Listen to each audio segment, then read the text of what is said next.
大陆中央电视台看的人很多发表7分半的影片，起底沈伯洋，而且威胁他说要发红色通缉令，全球抓捕。因为中国大陆跟北京跟几乎所有的国家都有邦交嘛，那所以呢，这个等于是通缉令，就全世界都要通缉全球抓捕那沈伯洋说这7分半是伪纪录片，充满造谣当然里面有一些可能不是真的了那另外呢，警政署说国人不要协助宣传，以免触法陆委会说绝对不符合国际引渡的条件不是国际能够引渡他那外交就我们的外交部说，中国通缉沈伯洋是典型的跨境镇压，对国际规范公然挑战那另外呢，这个日本因为高市早苗，台湾有事说惹火了战狼战狼就大陆很多外交官就被认为是战狼外交官。中国驻大阪总领事馆总领事呛说要斩掉高市早苗肮脏的头，切掉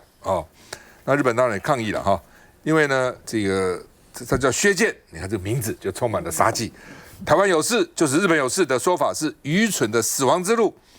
日本背弃战败国义务，因为2战战败了，忘记联合国宪章，若继续干预台海，恐怕再次走向民族灭亡有一说了，我是怀疑了，是说这次川普跟习近平见面，所以没有台湾，是因为高市早苗劝他。我是怀疑的，川普是怎么听了你劝？不可能，他们自己本身有他们自己国家利益了那中国总领事扬言斩首高市早苗，日方强烈抗议，要去说明什么意思什么把他的这个肮脏的头斩掉叫做削剑，剑要斩那高市早苗，日本首相谈台湾有事，大陆外交官扬言斩首，被批作野蛮，应该驱逐出境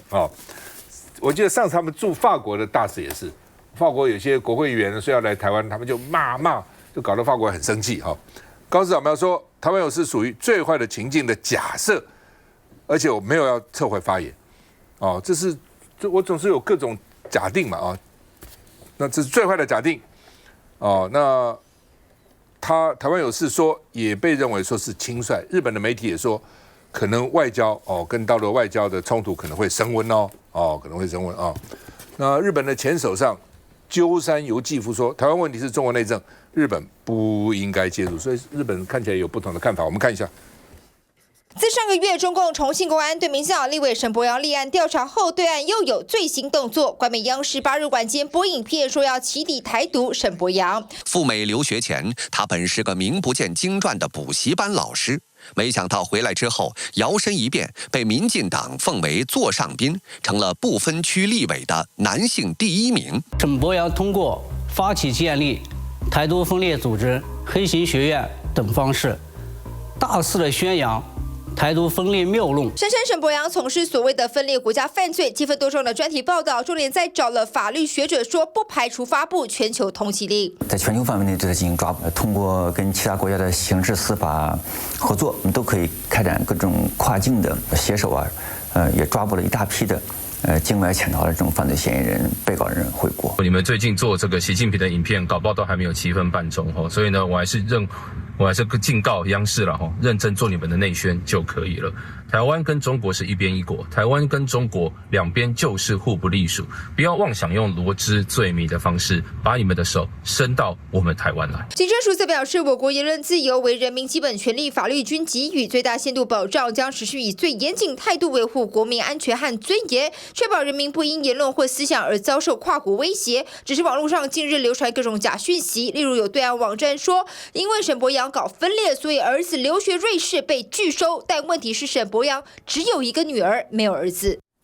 来，佳宇。我觉得连台湾的国会议员都被老共这样子威胁，连这个日本的首相高市早苗都要被这个呛瞎要斩首，你就知道台湾的处境有多么的艰困。所以对我们来讲，这个萧美琴副总统能够到欧洲议会去，能够举办这样的演讲，有这么多跨国的欧洲议会的议员愿意支持台湾，对我们来讲当然是朋友越多，敌人越少，能够去让国际看到台湾，这就是我们现在要做的。否则对于台湾人来讲，如同赖清德总统所说的，我们可以是不同党，但我们必须是同一国。如果连国会议员都可以被这样威胁通气，连日本首相都可以被这样子呛瞎的话，那老共还有什么事情做不出来？更何况我们确实是内外交逼，光是一个这个国民党最大的这个主席，在野党最大的主席像这个郑丽文，他都可以去祭拜吴石。那对于很多台湾人来讲，这个吴石他就是一个共谍，他并不是政治受难者。结果郑丽文跑去祭拜他，那你到底是一个祭拜一个什么样的一个人，怎么样的一个代表？你代表是一个什么样的精神？那如果说你连这样的一个共谍背弃台湾人的人，你都可以去祭拜的话，那对于多数的台湾人为台湾牺牲的这些国军英雄来讲，又是情何以堪？所以确实对于台湾内部来讲，有很多的这些自己的敌人不断的在分化，连萧美琴总统去欧洲这件事情，都有假账号不断的在宣传，在破坏说这中间是花了这个80亿等等，而这些这个后面据说刑事局现在调查有100多个账号不断的在散布，所以其实我们能够做的就是大家必须要团结守护台湾。那萧美琴副总统这一次的这个欧洲行，整个过程除了保密到家，老共的打压也是无所不在，包括说整个到比利时机场的过程中，老共的无人机还在上空盘旋侵扰，甚至一度要让我们的这个飞机没有办法降落。这些过程我相信都是非常的辛苦，也是不为人知，但是我们还是努力的做到了。所以我们更希望台湾不管是国民党、民进党，大家都是一样，能够为台湾发声，能够在国际上有更多友人来帮助台湾的，我们都应该要支持，而且都应该要大家齐心协力的帮助台湾。佩君。中共对于这个沈伯洋或者是高市早苗的言论有高度反应大致上是国际上不会接受的状态，因为中华民国的国民言行是否违法，或者是必须要嬉笑怒骂，那大致上来讲，还是中华民国的政府或者国民来判断才较为恰当。那一国的首相针对地事上的表态，不应该构成他国的外交官说出那种什么肮脏的头就应该毫不犹豫的斩掉这种比较偏情绪上的这个言论评论的理由。那么一般跨国性的犯罪通缉合作上也仅止于这个恐怖行动，或者是毒品，或者是人口贩运这一类的国际公罪。然后政治性的犯罪指控基本上还是我认为是偏嘴炮型，然后没有付诸行动的，通常是很难到了这个除了当事国以外的国家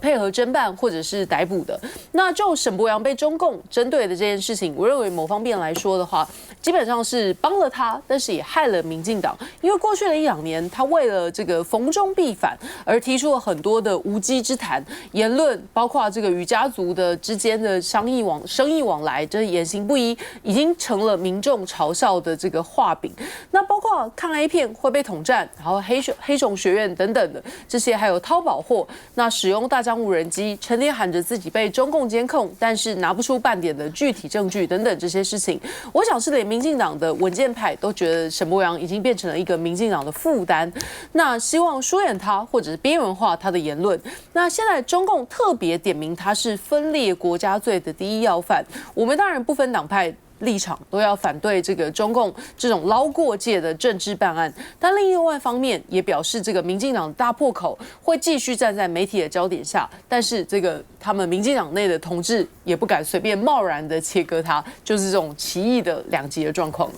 要分析。当然，我觉得这一次呢，其实沈伯洋他被央视这样子的一个报道凸显出来，就是我其实并不愿意中国大陆做这些事情，因为他在台湾自己的内部反而制造了更多台湾民众不同的一些反应。可是我其实常要提醒大家一件事情，过去的一段时间，我觉得中国大陆对于台湾呢，最大的整个再去拉拢的对象是台湾民众的民心，所以呢，任何有可能会伤害台湾民众心的所有的作为，他们是不会愿意做的。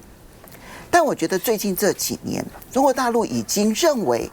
他要处理台湾问题，要绕过台湾，绕过台湾民众，所以他现在采取的方式是跟川普直接交易。那么台湾民心到底是不是向着北京，或者会不会有反感，已经不是他们的优先考量。这点反而是我们必须要小心谨慎的地方。因为如果他并不在乎台湾民众怎么想，他采取的作为就算让我们觉得反感，他也无所谓。他觉得他只要跟川普交易完了，那整个台湾问题就被解决了。那有没有拉拢你也不重要的时候，我觉得才是我们要去深刻的去思考我们自己未来的前途到底是如何。沈伯洋一个人其实事情很小，因为沈伯洋他自己的作为很特殊啦，他有很特殊的一些立场啦，他的背景也很特殊啦，这是我们自己在内部可以讨论。我也不认为中国大陆呢这一波的这一个针对沈伯洋采取的法律行动，在国际上面真的会发挥任何的效果。但我更关心的是台湾的未来。我们在台湾的未来，我们要去面对的是，没关系，我们可以继续的用这种方式嬉笑怒骂的，然后去处理我们自己很严肃的生存的问题。然后呢，放任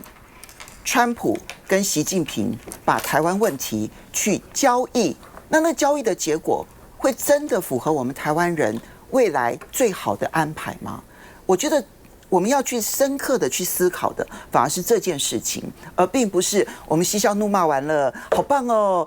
这个地球人就围着我们的这个肚脐在转哦，很棒棒。用这样子的方式，无法解决我们严肃的未来问题。接下来回来。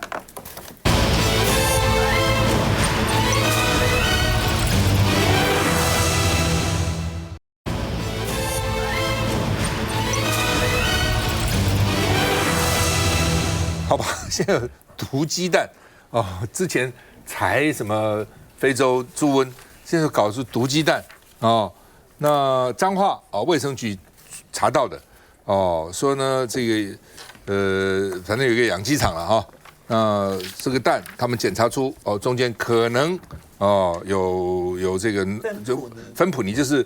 那个杀虫剂的成分哦。它可能是杀虫剂，但这东西不能给动物吃，特别吃的动物或生蛋的动物用。那怎么会用到呢？是因为环境原因所以被吃到，还是它怎么会搞不清楚了哈？反正就有15颗蛋流到10个县市，而且这些蛋出去后都用不同的名字，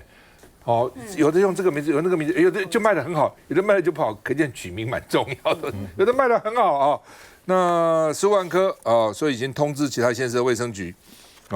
包括桃园市、新竹县、台中市、云林县、南投县、嘉义县、嘉义市、台南市、高雄市等那这个食药署说是单一牧场来的所以呢，芬普尼估算有15万颗鸡蛋受到影响有4个批次、9个品项就不同的名字，有9个厂牌的名字了那比如说彰化有242盒流到高雄。卖到只剩下31盒，你就知道说，这有些卖的真的还不错那有些就看起来卖的没有那么好就看怎么卖吧还有怎么取名字那另外呢，这个农业部说饲料没有检出，那就是环境然后饲料有就吃的饲料看起来是环境那当然也有人讲说没什么了不起啦，所以你要吃8颗才可能超标了，但是也说虽然没有超标，它可能会得癌这个，但是甲状腺这癌或是肿瘤有些可能并不是癌嘛但是呢，你总是不好嘛就怕你外面排不掉，就残留在身体里面。那事实上说是环境污染这个罚款在6万到2亿，这中间实在差太远了，看你的规模吧，6万到2亿之间差多少那另外呢说要去看他现在的畜牧场他们都有这个号码的。然后呢，包装日期然后呢，这个他们溯源了然后呢，如果你有这些编号，的话呢，你可以这个拿着发票到原厂去退货这些编号这么多编号所以他现在有编号就比较容易查的了那毒物专家说，如果吃太大量，就可能会致癌那不过呢，就是虽然少量，但是大家还是担心的我们看一下。皮头乡这处蛋鸡场铁门深锁，稽查人员一早就进到场内稽查，因为这里出产的鸡蛋被彰化卫生局抽验发现农药芬普尼残留超标3倍，标准值是0.01 ppm， 被验出了0.03 ppm。食药署调查，这批鸡蛋多达15万颗，流向全台9个县市，北到桃园，南到高雄，进入多家连锁生鲜卖场，包含全联、丰康。而针对这起事件，当事养鸡场业者不愿回应，更根据了解，出厂的鸡蛋不会逐批检验，而是由冻房所突袭式的随机抽查。其他养鸡场业者表示，没有固定的时间，所以大家对用药都很谨慎。芬普尼常见于宠物的除蚤、灭蚂蚁等农药用途，所以被台湾列为管制农药，而且不得使用在供人食用的动物上。在美国，它的玉米里面，它可能可以用，所以可以会有微量的残留，这个也不是很高的剂量，但是有可能。另外，芬普尼它是一个环境用药，它可能用来杀蚂蚁或其他的，这也是另外一个途径。对。专家说，芬普尼除非一次性的大量摄取，否则不会造成急性中毒，人体也能在一定的时间内代谢掉。不过，实际污染来源还需要相关单位进一步调查厘清。嘉宇怎么看？我觉得这件事情真的非常离谱，因为2017年我们就曾经爆发过大规模的芬普尼鸡蛋事件，当时有120万只鸡都有类似的状况，44家养鸡场，所以当时政府其实针对这个事情就有大规模检讨。没想到2025年的现在又被检出来。那当然，大家说芬普尼是怎么来？它是一种杀虫剂、环境用药，可能是杀狮子或杀什么不知道。但是在这个养鸡的这个鸡场，竟然会有芬普尼，然后影响到鸡蛋。这个对所有我们国人健康来讲，当然是一个很大的危害。所以除了溯源当初有个溯源条码，大家才发现原来一家牧场竟然有9个品牌的鸡蛋，而且我们在超市里面，我们以为说，我们花比较高的价格买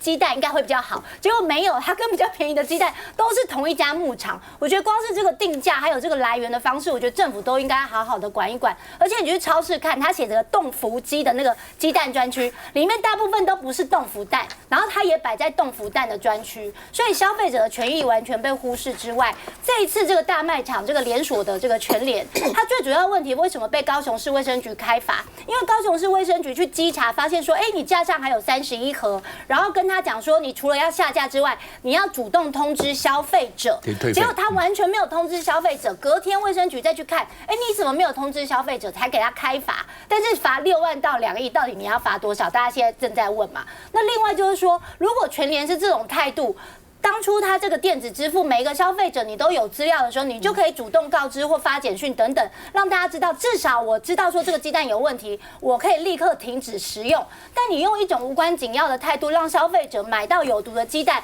还不知道，还吃下肚，我觉得这个大卖场有非常大的责任，所以我觉得从源头到整个这个通路整个过程中，政府都应该为民众做好把关，否则其实对民众而言，我们现在这些超市、超商全部几乎都是连锁独占，那他用店大欺客的方式，完全忽视消费者的权益，真的会令消费者非常生气。来，去看这彰化服务过，对，它是杀虫的那个杀蚂蚁啊，什么都可以的，昆虫啊，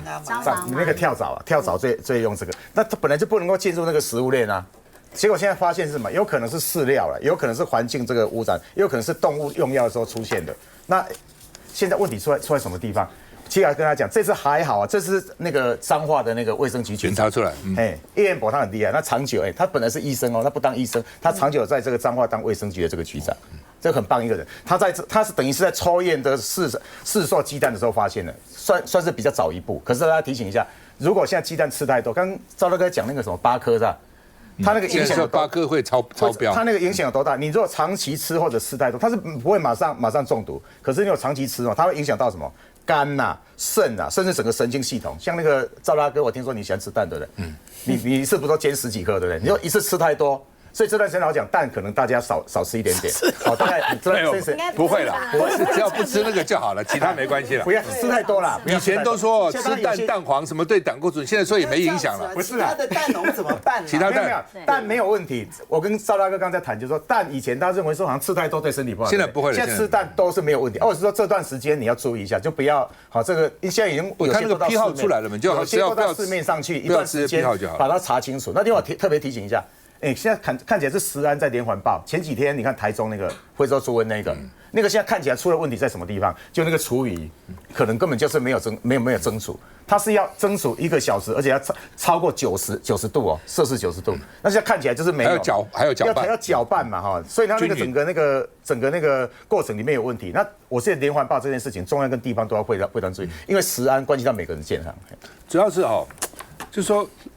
你自己每一个人要落实，你光靠政府去其实也很困难。每个人要落实嘛，你怎么查不上查？那么多农户，那么多养猪户，那么多养鸡户，怎么查？你自己要知道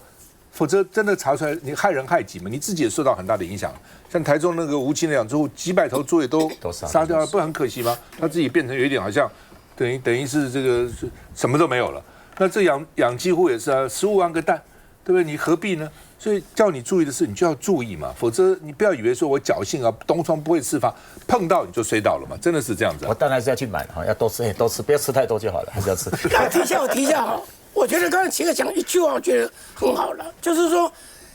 前一阵子的才没多久啊，非洲猪瘟的事情，这个老百姓已经心理上就不太敢吃猪肉。那这个后来解禁之后，有猪肉哇、骂完啦、卤肉饭啦什么之类的。我看到教育部长也出来拍片说要吃猪肉，军方也说这个国防部发言人出来说，来我们这个吃猪肉的话，要阿兵哥的战力可以提升。我觉得大家一起来吃猪肉这个样子啊。好，那现在这个毒弹，你觉得只有影响这几批吗？绝对不是啊！大家心里就茫茫的，怕了。这大家会怕，可以吃了，不要吃多就好了。对了，你就不要吃多，可是大家会觉得说，哎，这批有没有问题呀？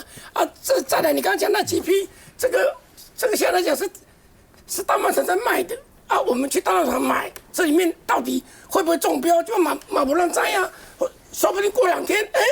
又验出其他的有毒弹的问题，大家怕是怕这个啊。那问题就在于说，非洲猪瘟到目前为止，我们的中央政府并没有告诉我们这个地方到底非洲猪瘟从什么地方来的。现在的毒弹一样，说这个到底是什么产生？大家猜3种情况，刚刚讲3种情况，什么环境的问题啦、饲料的问题啦、其他的问题等等的。可是到底是什么？我觉得这很像什么？很像说我们外科在手术的时候，那个出血点很重要。什么地方出血，一定要把它找出来。那个点没有找到的话，你后面来说的话还是很辛苦的。以下来讲的食安，不管猪肉也好，这个蛋也好，你这个源头要找出来，它什么地方出问题？今天来讲是这几批哦，会不会过2天又有另外一批出来？大概这样。我觉得最近为了安大民心，要尽量多去稽查了，多去稽查。接下来再回来。